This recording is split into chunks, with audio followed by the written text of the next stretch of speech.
ఈ కర్కాటక రాశి వాళ్ళకి ఆదాయం 14, వ్యయం 2, రాజ్యపుజ్యం 3, అవమానం 3. ఎందుకంటే రెండు సమానంగానే ఉన్నాయి కాబట్టి ఏ బాధ వచ్చినా ఈజీగా మిశ్రమ ఫలితంగా తీసుకుంటారు. ప్రతిదాన్ని సంతృప్తికరంగానే ఉంటారు. ఆరోగ్యంలో కూడా ఎలాంటి సమస్యలు అంటూ ఉండవు. కానీ వివాహ యోగం కూడా అనుకోకుండా అయిపోతుంది. వివాహాలు కూడా ప్రతిదానికి కూడా ఆలోచించకుండా ముందుకు దిగండి.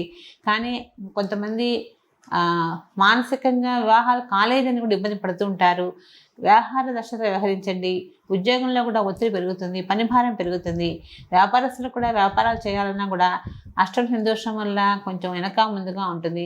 ఆర్థికంగా ఇబ్బంది లేకపోయినప్పటికీ కూడా ఏదో ఒక సమస్య వెంటాడుతూనే ఉంటుంది. కాబట్టి ఈ కర్కాటక రాశి వాళ్ళు చక్కగా ప్రతిదానికి కూడా మన ఆదాయం బాగుంది, ఆర్థికంగా బాగానే ఉన్నాం, ఈ ఆర్థికంగా బాగున్నాం కదా అని వ్యయం తక్కువగా ఉందంటే అది మన చేతిలో ఉంది. మనం జాగ్రత్త చేసుకుంటే మన డబ్బు చక్కగా డిపాజిట్ చేసుకోవచ్చు, హ్యాపీగా ఉండొచ్చు.